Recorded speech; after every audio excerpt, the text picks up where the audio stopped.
We just pulled off our second trade in the Flock League so far. Nobody makes my blood boil more than Sal Vetri. Yeah, things have gotten deeply, deeply personal. I'm going to take you through every single matchup for this week, and we've got some juicy ones because, again, it is rivalry week. And I start that with quotations because the first matchup that we have is Sal versus Zach. Now, I think it's actually hilarious that these guys ended up rivals because I actually think they might like each other. I witnessed firsthand at the Flock meet these two guys like this flirting with each other. And so this is a rivalry like Ben and Jerry. Not really a heated rivalry at all. In fact, it's more of a friendship get-together birthday party type deal. This should be a pretty good game between these two guys. I'm honestly surprised that Sal is favored here, but again, I don't think we could have had rivals that love each other more than these two guys love each other. So we're on to week 2 in the Flock League, and I'm looking at my opponent this week, and it's Zach. Last year, Zach, he caught me at the perfect time. Dealing with injuries, dealing with bye weeks. His team, by all accounts as well, was a unit pause last year, and he got me. So I'm back for revenge this season. I can't go 0-2, and here's the deal. My team, I believe, scored the 4th most points in week 1 without even having a single position player score a touchdown. A lot of volume for my players, and a lot of them played well, and I still lost because Mason scored the 2nd most points in the league. Thank you to Josh Allen. So that stings. That hurts. Now I'm looking forward to the preview this week, and if you look at the projections right now, I'm currently projected to score the most points in the league. Zach's currently projected to score the 3rd most points in the league. I can't do this again. So it's rivalry week number 2, and I have to play Sal. Nobody grinds my gears more. Nobody makes my blood boil more than Sal Vetri. Time to roast your ass, Sal. So I flew all the way from Sydney, Australia to Austin, Texas in August. And this guy clearly has nothing going on in his life, clearly has nothing going for him, because as soon as I landed, he wanted to show me all the nicest cafes in Austin, Texas. And when I landed, he also paid for my meal. What a delightful sack of shit. Boom, roasted. Then I thought I had a blood clot in my leg, and I was freaking the out, okay? Not only did this guy suggest a hospital in our local area, but he also let me use his phone to call my travel insurance. What a thoughtful little boom, roasted. Then to make matters worse, this guy decided he was gonna offer to drive me to the hospital and be with me while I was at the hospital. Like, do you know any boundaries? What a considerate little boom, roasted. It's not a good week for you, Sal. It's not a good week. I'm sorry you had to do this, but things had to be said. So I didn't think things were going to go here entering week 2 against Zach. I didn't think there was going to be personal shots fired at all. If anything, maybe I thought I would do them, but not Zach. Look, week 1, we took on our rivals. Things were going to get chippy. I was facing Mason Dodd, for crying out loud. But that doom and gloom matchup against Mason in week 1, I thought it was over heading into week 2. I could breathe a little, might be a little bit more lighthearted against Zach. Not the case after these personal shots were fired. And now I didn't want to have to share this piece of information, but it looks like I'm going to have to share this piece of information because he pulled the trigger. He fired the shots. Let me paint you the picture of a few days ago when I was sitting on my couch very comfortable and I get an email from Verizon Wireless. And now this is a normal email. It's the first week of the month and it's just my bill. $80 to $90 on average. Not the case this time. Something was out of the ordinary. This time it was over $200. So I say to myself, this can't be right. I spend 20 to 30 minutes on hold. I get the customer support on the phone and I say, what's going on here? They say, oh, after looking at things, it looks like you made an international call in the month of August. It looks like you made a call to Australia in the middle parts of August. And I say, oh, you son of a bitch. She says, yeah, it looks like you made this call for 17 minutes and it's going to cost $123. And I say to myself, you son of a bitch, Zach Savage. 17 minutes for $123? As I said, I did not want to have to share this deeply personal piece of information with everybody, but Zach took shots at my character. He's still letting everybody know that I'm buying people meals out here, that I'm helping friends in need. That's not the image I want out there right now. You know, we have to keep an image up for the streets. And after all that, he then goes and he makes a 17-minute phone call for $123 and takes food off of my family's plate. In the same home that I try to help you in? Yeah, things have gotten deeply, deeply personal. All right, so obviously last week we got the dub. We're 1-0, we'll take a win, but all of our players underperform. That's not gonna be good enough in week number 2 versus Sal Vetri. If you look at the projections, they are tighter than a duck's asshole. We need you guys to not only perform, but overperform. So it's time to call some people out, all right? Because some of y'all are not pulling your weight. First name we're gonna call out here. Guess who? I'm wearing his jersey. I love you, Jameson. Not good enough. Remember who you were in college at Alabama? I want you to remember the dominant badass that you are. Second person we're calling out here. What the hell happened in week 1? Bo Nix. I said stupid things like you could finish as a top 6 quarterback. And you're coming out week 1 making me look like a goddamn idiot. This is a football. You're supposed to protect this, okay? Like it's your own child. 3 turnovers? Only thing I want to hear is Apple turnovers, okay? Last person I'm calling out here, Bryce Young. Speaking of young, you look like me out there, man. I'm 5'8", 150 pounds soaking wet. I need you to throw this to Tetaroa McMillan. If everybody lives up to their expectations, we will win in week number 2. The next matchup this week, the Ladsers versus the Only Black, aka that's not me saying that, that's Badaki's team name. Have to clarify that for legal purposes, of course. But this should be a matchup for the ages. Now, there's nobody in this league that is louder than Danny. And there's nobody else in this league that it drives crazy more than Bodaki. These two actually were probably meant to be rivals. And you'll remember last year, Danny was calling himself the CEO of land because he, beat Badake and beat Zach. And this week, it does look like Bodaki does have the upper hand in terms of projections right now going into the week. Favored by 9 points is Bodaki. But this week should be interesting between Danny Ladd and Bodaki, two guys that both want to win very much in this matchup. Week 1's officially in the books, and boys, not the best performance. But right now we are starting 0-1. That's our record currently, but the plan is to get better each and every week. We have to be better, and the performance next week, that's what we're gonna do, because we are going up against one of the biggest, probably the most annoying people I've known in my life currently. He wears bandana for what? Huh? He reps the Cowboys for what? Danny, I'm coming for that head. Coming from that bandana. I said that last year.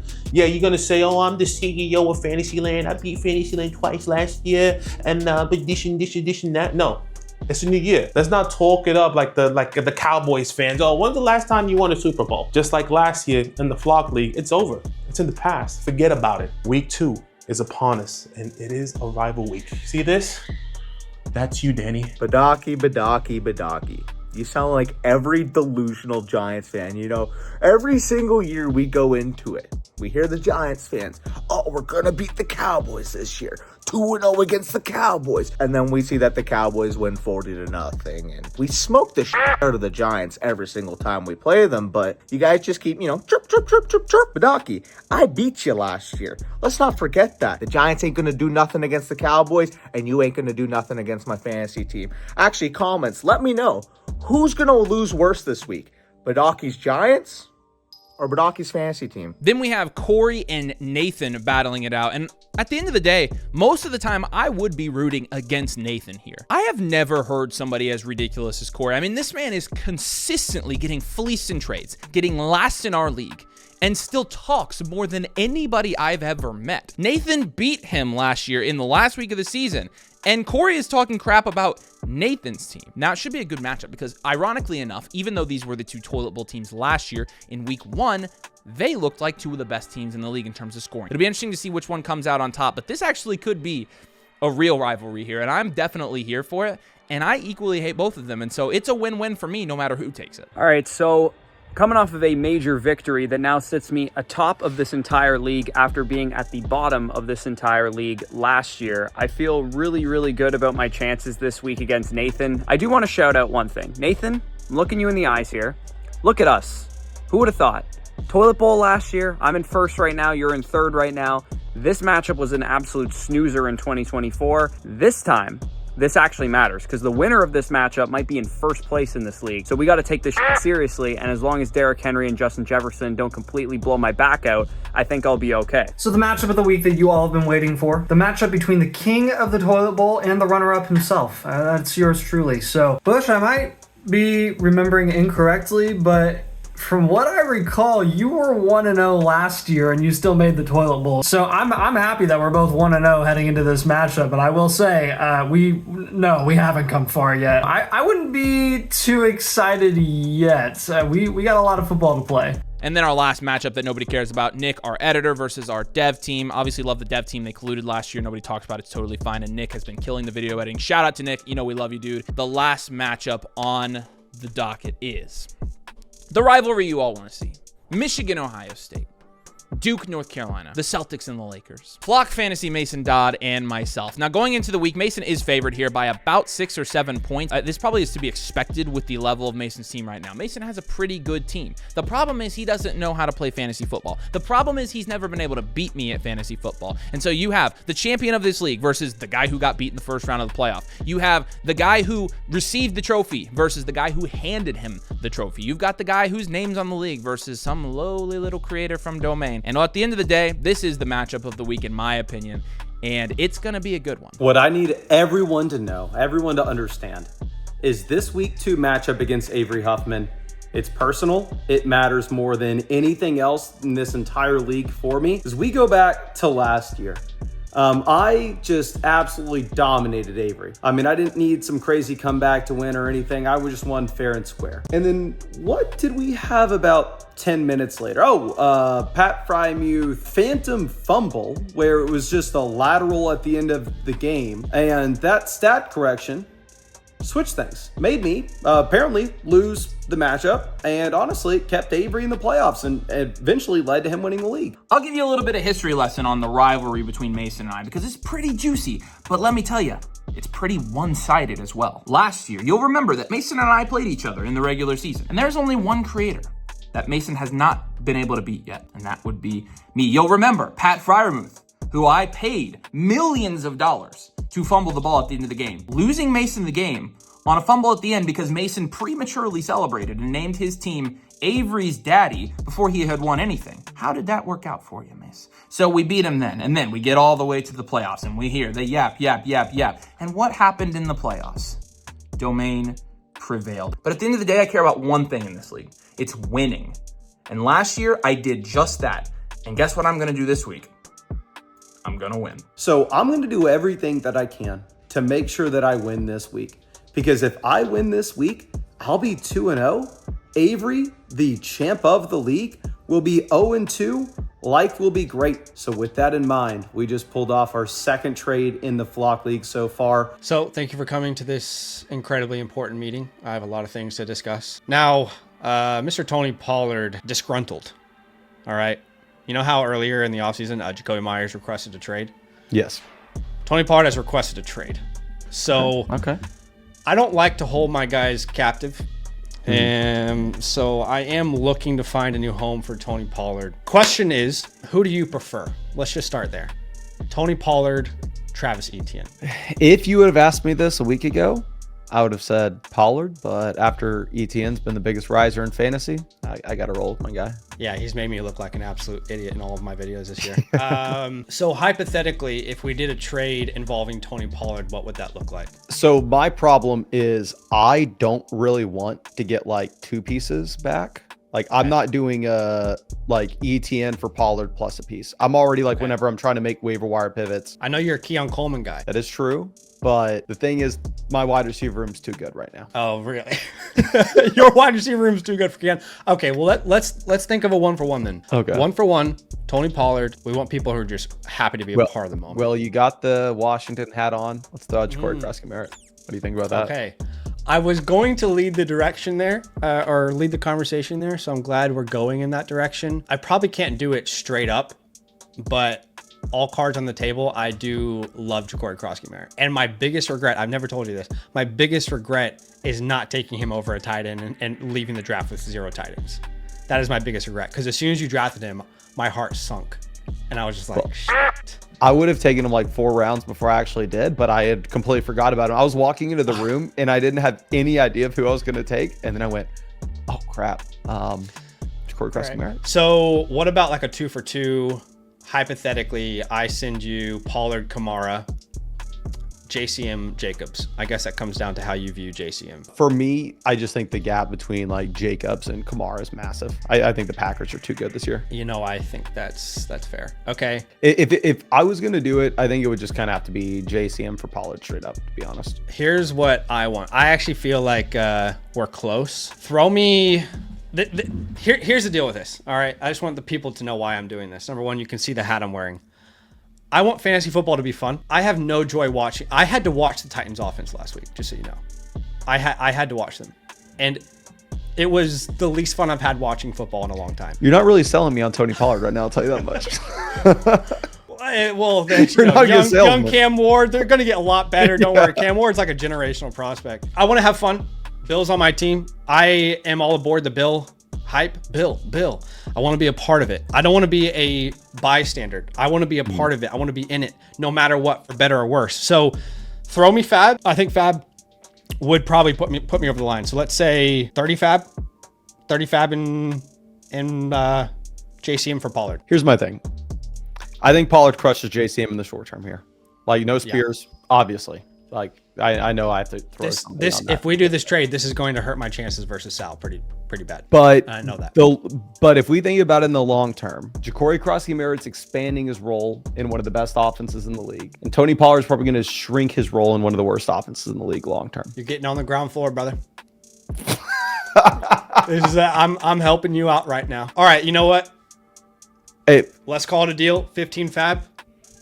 JCM, meet me in the middle, and we have a deal. let's do it so I can take down Avery this week. Because if I can Alright, I can throw in Pollard over like Judy or something in the flex or Diggs in the flex. If I beat Avery, he falls to 0-2 to start the season. Okay, so have a deal.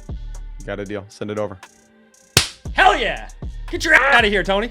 I just traded Ja'Cory Croskey-Merritt and 15 fab dollars over to Zachary Savage for Tony Pollard. This deal, maybe I lose in the long term, right? I don't care about the long term.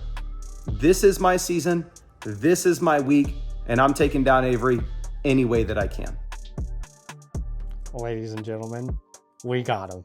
Welcome home, Bill. I'm not gonna lie, I kind of let it slip a little bit there. Ever since I've traded for Tony Pollard, I wanted him off my team. Thank God he's finally off my team. I had to sit down and watch the Tennessee Titans play football. And that was one of the worst experiences I've ever felt. Meanwhile, I'm watching my favorite team, our favorite hype player right now in fantasy football, Bill Croskey-Merritt, score a touchdown on Sunday. And I was so excited for my team. But I didn't want to be a bystander. I want to be a part of the movement. I want to lead the Bill Croskey movement. So thank God from, well, I guess Thursday night onwards, we're going to be watching our guy Bill on this guy's team. Welcome home, King Bill Croskey. Welcome home. Newest trade in the Flock League, we have, Zach and Mason end up making this big deal. It is, pretty ironic with Mason. He makes all these clips about Bill's his guy, Bill's his favorite player, Bill's the guy he got in the 15th, Bill's his steal of the draft, and he goes and trades him before week 2 even starts. Alrighty, so a trade just went down in the Flock League. The first trade in a while, like Mason had one with Sammy, the fan, for like $15 fab for Braylon Allen just because he was going to drop him, but like the first actual trade here. Now, my first thought on this, obviously, when you think about name-wise, is like Tony Pollard is a workhorse back, at least for now, and Ja'Cory Croskey-Merritt is trying to become a workhorse back. He's not. Honestly, it's a pretty fair trade. The second part of this trade that's very interesting for me specifically is that Zach is the one who gets JCM. He loses Tony Pollard, and I don't want to be speaking out of tone here to the fantasy gods, so please forgive me if I am. If we're picking a player to go up against in week 2, I'd rather go up against JCM on a short week, Thursday Night Football. As of this recording, it is happening tonight, where his rushing prop is for just 41.5 rushing yards. He's still splitting the backfield at this point with at least Austin Eckler and a mobile quarterback in Jaden Daniels, and he's taking on the Green Bay Packers, who held Jahmyr Gibbs to less than 20 rushing yards last week and David Montgomery to less than 25. So I'd rather be facing that guy again, knock on wood right here, than Tony Pollard. I think, fingers crossed, this trade actually helps me this week. Maybe I'm the biggest winner in this trade. All right, it's week 2, and I'm looking forward to a clean slate, but I'm not going to lie. I made a mistake.